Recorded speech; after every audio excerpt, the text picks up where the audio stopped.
Hello friends, नमस्कार, सत श्री अकाल, आदाब।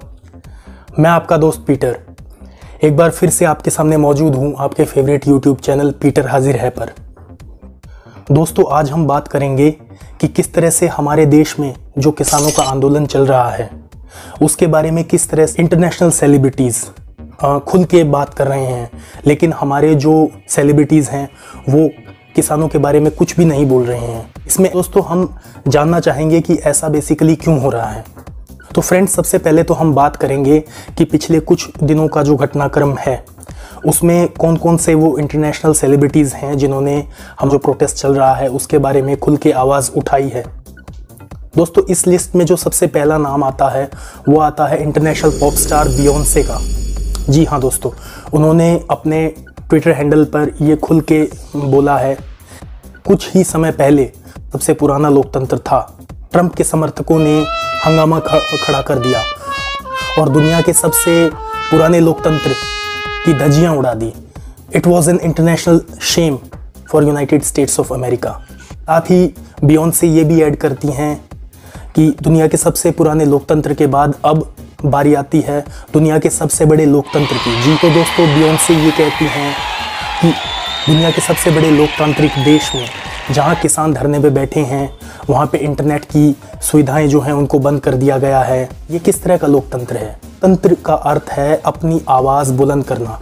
सरकार के जो भी फैसले होते हैं, सरकार के जो भी बनाए हुए कानून होते हैं, तो जनता को, प्रजा के किसी भी तबके को ये पूरा हक होता है कि वो सरकार की बनाई हुई नीतियों से यदि सहमत नहीं है तो वे आंदोलन कर सकते हैं, उसके विरोध में आवाज़ बुलंद कर सकते हैं। दोस्तों, दूसरी सेलिब्रिटी जो जहन में आती है जिन्होंने खुल के किसानों का जो आंदोलन है उसका समर्थन किया है, वे हैं स्विट्ज़रलैंड की एनवायरमेंटल एक्टिविस्ट ग्रेटा थनबर्ग। जी हाँ दोस्तों, ये वही ग्रेटा थनबर्ग है जो 2-3 साल पहले बहुत ही ज़्यादा चर्चा में आ गई थी। बेसिकली ये एक 18 ईयर्स ओल्ड गर्ल हैं और इन्होंने वहाँ की सरकार के ख़िलाफ़ एक बहुत ही बड़ी मुहिम छेड़ी थी कि किस तरह से हम लोगों को तो स्कूल कॉलेज में भेज दिया जाता है, लेकिन जो एनवायरनमेंट है उसका हम लोग इंसान हैं, किस तरह से हम प्रकृति को नुकसान पहुँचाते हैं। तो ग्रेटा थनबर्ग ने बहुत ही अच्छे तरीके से और दस्तावेज उन्होंने साथ में प्रस्तुत किए हैं जिसमें कि ये बताया गया है कि ये जो फार्म बिल है इसके तहत जो अलग अलग चीज़ें हैं जैसे कॉन्ट्रैक्ट फार्मिंग से होने वाला नुकसान है उसको किस तरह से उन्होंने खुल के बताया है, जनता के सामने रखा है, इंटरनेशनल कम्युनिटी के सामने रखा है। दोस्तों, इस लिस्ट में जो तीसरा नाम सामने आ रहा है वो नाम है हाल ही में अमेरिका की उपराष्ट्रपति चुनी गई कमला हैरिस की भतीजी मीना हैरिस।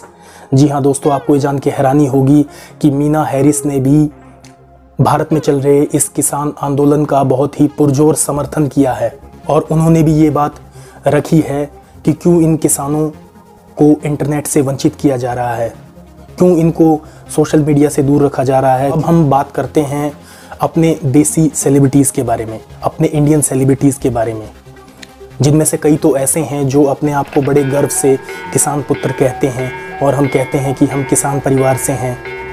लेकिन कोई भी दोस्तों, ये बहुत ही एक हिला देने वाली बात है कि इनमें से कोई भी अभी तक किसानों के समर्थन में, इस आंदोलन के समर्थन में खुलकर नहीं बोला है। अब ये तो वही लोग जानते हैं कि उनकी क्या मजबूरी है। लेकिन दोस्तों, आप खुद देखिए कि हम कहने को तो दुनिया के सबसे बड़े लोकतांत्रिक देश में रहते हैं, लेकिन क्या लोकतांत्रिक देश ऐसा होता है सच में जहाँ पे जो बड़े बड़े लोग हैं वो सिर्फ इस वजह से अपनी आवाज़ जो है वो किसी भी आंदोलन के लिए बुलंद नहीं करते कि सरकार उनके पीछे नारकोटिक्स, इनकम टैक्स और ना जाने कौन कौन सी संस्थाओं को लगा देगी। दोस्तों, मैं आपको एक उदाहरण देता हूँ कि किस तरह मशहूर अभिनेत्री दीपिका पादुकोण जेएनयू के स्टूडेंट्स के साथ खड़ी हो गई थी जब वे बहुत बड़ा कैंडल मार्च निकाल रहे थे सीएए के ओपोजिशन में। तो दोस्तों, उस टाइम तो वो बात दब गई, लेकिन दोस्तों उसके बाद क्या हुआ? अभी हाल ही में जो नारकोटिक्स डिपार्टमेंट है वो दीपिका पादुकोण के पीछे पड़ गया और अब अचंभे वाली बात तो ये है कि कुछ दिन वो न्यूज़ दिखाने के बाद अब उस न्यूज़ का कोई अता पता ही नहीं है। कोई भी सेलिब्रिटी यहाँ पे कुछ भी यदि सरकार के खिलाफ बोलता है तो उसके पीछे विभिन्न संस्थाओं को लगा दिया जाता है जिससे उनका जीना दुश्वार हो जाता है। दोस्तों, क्या ये जस्टिफाई हो सकता है? यदि आप में कोई कमी नहीं है, यदि आप एक अच्छे टैक्स पेयर हैं, इस देश के एक अच्छे नागरिक हैं, तो क्यों आप डरते हैं सरकार से? क्यों आप खुल के किसी भी कानून का, किसी लॉ या रिफॉर्म आता है उसके खिलाफ आप नहीं बोलते हैं, या उसके पक्ष में भी आप नहीं बोलते हैं? इन इंटरनेशनल सेलिब्रिटीज़ का मैंने नाम लिया है। इसकी प्रतिक्रिया के बाद अब कुछ अपने देशी जो सेलिब्रिटीज़ हैं वो भी बोल रहे हैं, जैसे अजय देवगन, सचिन तेंदुलकर वगैरह वगैरह। लेकिन दोस्तों, ये अब तक चुप क्यों थे? अब ये लोग उनको नसीहत दे रहे हैं कि ये हमारे देश का अंदरूनी मामला है, this is our internal matter. ठीक है दोस्तों, हम भी आपकी बात मानते हैं, हमारे देश का अंदरूनी मामला है। तो कहने को तो बहुत बड़े बड़े सेलिब्रिटीज़ हैं, करोड़ों रुपए का टैक्स जो है वो पे करते हैं, और देखा जाए तो कानूनी तौर पर उन पे कोई मुकदमा भी नहीं चल रहा है। दोस्तों, इस वीडियो में मैं आपको एक और एडिशनल जानकारी देना चाहूँगा कि 1972 की जो हॉलीवुड क्लासिक रही है, हम सभी जानते हैं, द गॉडफादर, उसमें जो गॉडफादर का जो टाइटल रोल जिन अभिनेता ने प्ले किया था उनका नाम है मर्लन ब्रैंडो, और उन्हें उस साल का ऑस्कर पुरस्कार जो है वो दिया जा रहा था। बट आपको जानकर हैरानी होगी कि मर्लन ब्रैंडो ऑस्कर पुरस्कार लेने नहीं गए, बल्कि उन्होंने अपनी जगह स्टेज पर एक रेड इंडियन लेडी को भेज दिया। और आप जानकर हैरान होंगे दोस्तों कि उस रेड इंडियन लेडी को भेजने के पीछे कारण क्या था। कारण ये था कि मर्लन ब्रैंडो एक अभिनेता होने के नाते अमेरिका के एक बहुत ही सजग नागरिक भी थे और एक सोशल एक्टिविस्ट थे। उनका मानना था कि जिस तरह से हॉलीवुड फिल्मों में रेड इंडियन लोगों की बुरी छवि दिखाई जाती है, जिस तरह से उनको अभी भी एक बर्बरता पूर्वक तरीके से उनको दिखाया जाता है, ऐसे उनको दिखाया जाता है कि वे अभी भी एक वहशी हैं, अभी भी उनमें जो है बर्बरता पूर्वक जो उनकी प्रवृत्ति है वो अभी भी कायम है। तो मर्लन ब्रैंडो को बेसिकली इस चीज़ से जो है वो परहेज़ था। उन्हें लगता था कि this is not the way to show anyone on the screen.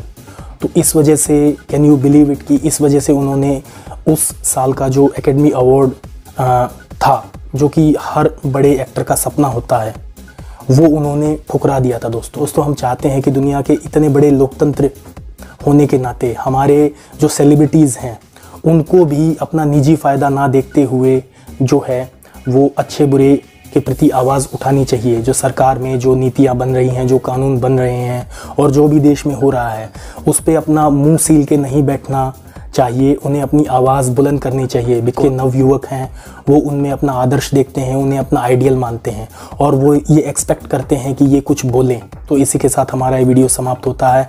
आप कमेंट में बता सकते हैं कि आपको ये वीडियो कैसा लगा। मैं जल्दी ही आपके सामने हाजिर होऊंगा एक बहुत ही नया वीडियो लेकर। जय हिंद।